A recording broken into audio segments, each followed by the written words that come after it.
Assalamualaikum warahmatullahi wabarakatuh. Pertama-tama perkenalkan, nama saya Sriweni Rasak. Saya dari Prodi Akuntansi S1 kelas D. Di sini saya akan menjelaskan materi inflasi yang merupakan final dari pengantar ilmu ekonomi. Apa sih kata kunci dari inflasi? Inflasi adalah kenaikan harga barang atau jasa di mana daya beli uang menurun. Perubahan harga mempengaruhi jumlah barang atau jasa yang dapat dibeli dari sejumlah uang yang sama. Kemudian apa sih perbedaan inflasi dan deflasi? Inflasi sendiri adalah proses meningkatnya harga-harga secara umum dan terus-menerus dalam jangka waktu lama atau keadaan yang menyatakan nilai uang menurun. Sedangkan deflasi adalah proses menurunnya harga-harga secara umum dan terus-menerus dalam jangka waktu yang lama atau keadaan yang menyatakan nilai uang meningkat. Kemudian jenis-jenis dari inflasi. Yang pertama itu ada asal timbulnya inflasi yang terbagi menjadi dua. Inflasi yang berasal dari dalam negeri, contohnya defisitnya, anggaran, dan bencana. Kemudian inflasi dari luar negeri, contohnya kenaikan harga minyak dunia, biaya produksi dari luar negeri, dan tarif impor yang tinggi. Kemudian jenis inflasi yang kedua itu adalah cakupan pengaruh kenaikan harga yang terbagi menjadi tiga. Inflasi tertutup, yaitu kenaikan harga beberapa barang tertentu. Kemudian ada inflasi terbuka, yaitu kenaikan harga secara keseluruhan. Dan yang ketiga itu inflasi yang tak terkendali, inflasi yang sangat hebat dan terjadi kenaikan harga secara terus-menerus. Kemudian yang jenis ketiga ada tidaknya inflasi yang terbagi menjadi 4. Ada inflasi ringan kurang dari 10% setahun, kemudian ada inflasi sedang 10-30% per tahun setahun, yang kemudian yang ketiga ada inflasi berat 30% sampai 100% setahun, kemudian yang terakhir itu ada inflasi yang tidak terkendali besar dari 100% setahun. Selanjutnya ada penyebab inflasi. Penyebab inflasi sendiri itu ada yang pertama permintaan yang lebih besar daripada supply. Kedua itu ada kenaikan bahan baku maupun biaya produksi atau desakan biaya. Yang ketiga itu ada tekanan permintaan ditambah dorongan ongkos atau inflasi struktural.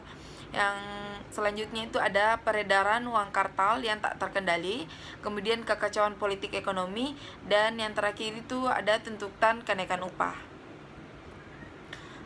Selanjutnya saya akan menjelaskan sebab timbulnya inflasi.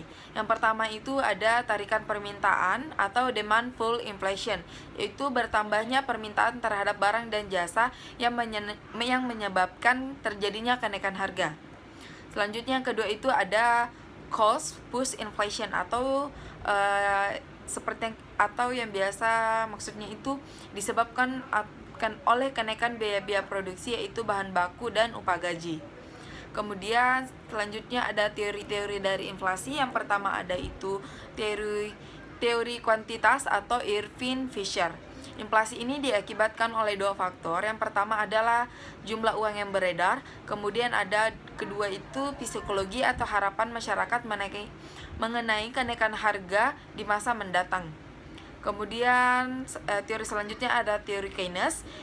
Di teori Keynes inflasi terjadi karena ada dua. Yang pertama keinginan masyarakat untuk hidup di luar batas kemampuan ekonominya. Yang kedua itu adanya perebutan rezeki antar kelompok. Teori ketiga itu ada teori struktural.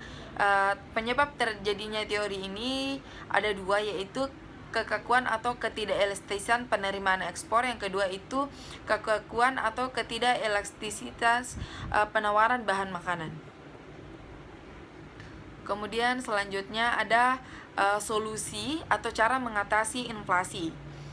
Solusinya itu ada tiga. Yang pertama itu ada kebijakan dari moneter kebijakan moneter terbagi menjadi 4, yaitu politik diskonto atau diskonto politik, yaitu kebijakan bank sentral untuk menaikkan atau menurunkan suku bunga. Yang kedua itu ada politik pasar terbuka, kebijakan untuk membeli atau menjual surat berharga.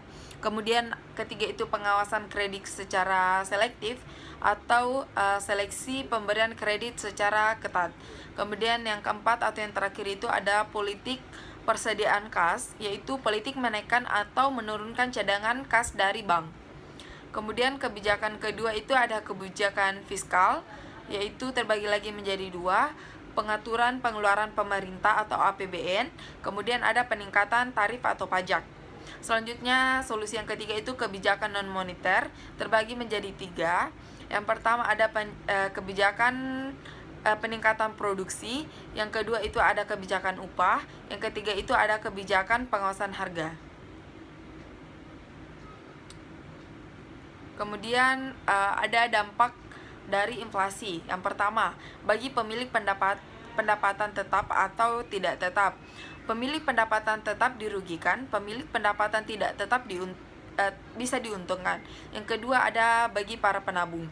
Penabung dirugikan karena nilai uang semakin menurun. Yang ketiga itu bagi para debitur, peminjam uang dan kreditor atau pemberi pinjaman. Bagi debitur, inflasi itu menguntungkan karena saat pembayaran utang nilai uang lebih rendah dibandingkan pada saat meminjam.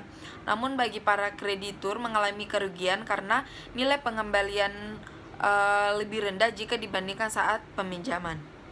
Selanjutnya ada bagi pada produsen. Bagi pengusaha besar, inflasi dapat menguntungkan jika pendapatan yang diperoleh lebih tinggi daripada kenaikan biaya produksi.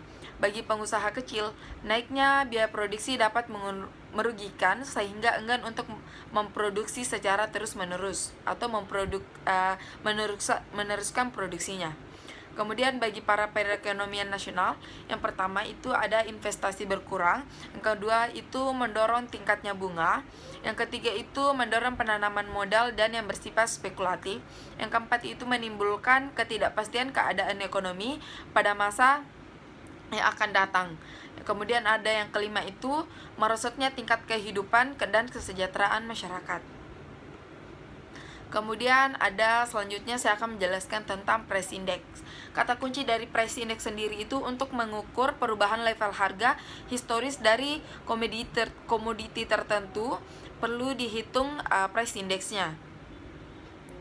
Kemudian price index adalah suatu perbandingan antara harga dari beberapa komoditi atau jasa pada beberapa titik waktu dengan harga pada beberapa titik waktu sebelumnya atau base year.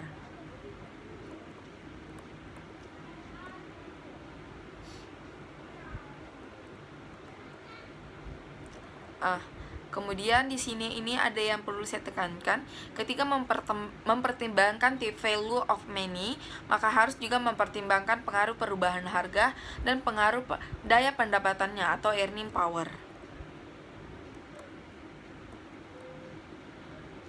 Selanjutnya pengertian indeks harga.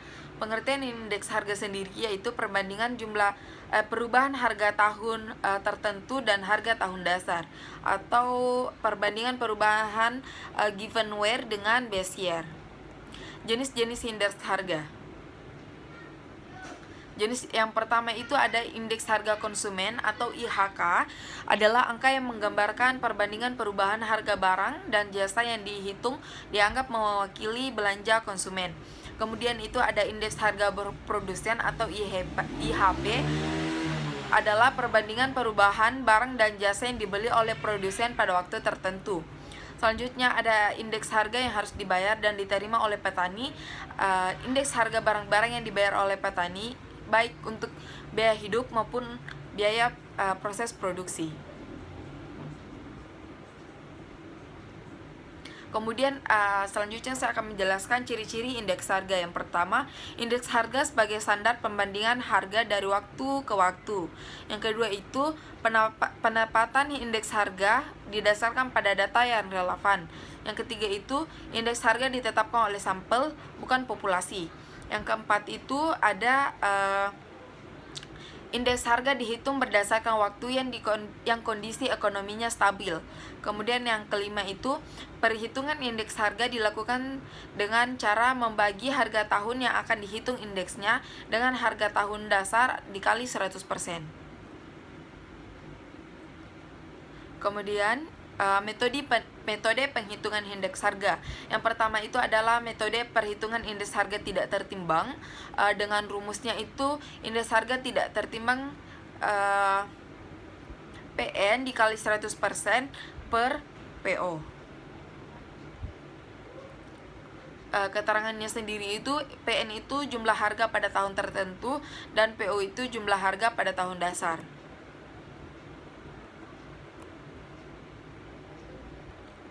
Kemudian yang kedua,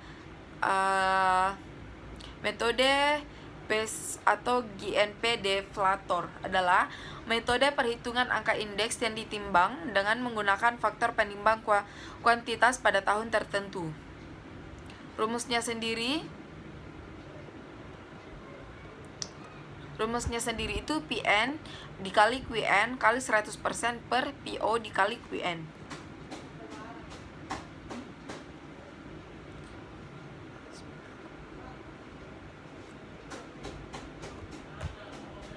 Kemudian indeks harga Kemudian tingkat inflasi.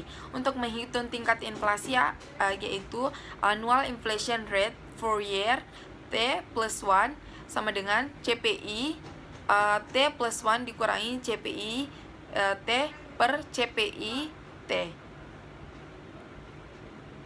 Tingkat inflasi. Perkiraan tingkat inflasi didasarkan atas kecenderungan rate sebelumnya. Kemudian yang kedua itu ada prediksi kondisi ekonomi. Yang ketiga judgement. Yang keempat elemen peramalan ekonomi yang lain. Selanjutnya ada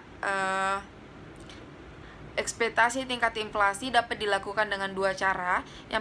Cara pertama itu individual annual inflation rate, yaitu tingkat inflasi dihitung pada tiap-tiap tahun. Cara ini time consuming dan biasanya tingkat lebih akurat dibandingkan dengan tingkat gabungan tunggalnya. Yang kemudian kedua itu average annual inflation rate, tingkat inflasi tahun rata-rata atau gabungan. Kemudian yang kedua digunakan untuk investasi dengan proyeksi umur yang panjang. Yang ketiga itu tingkat inflasi ini ditentukan dengan persamaan CPI T dalam kurung 1 ditambah F tutup kurung N CPI TN, di mana F adalah average annual inflation rate.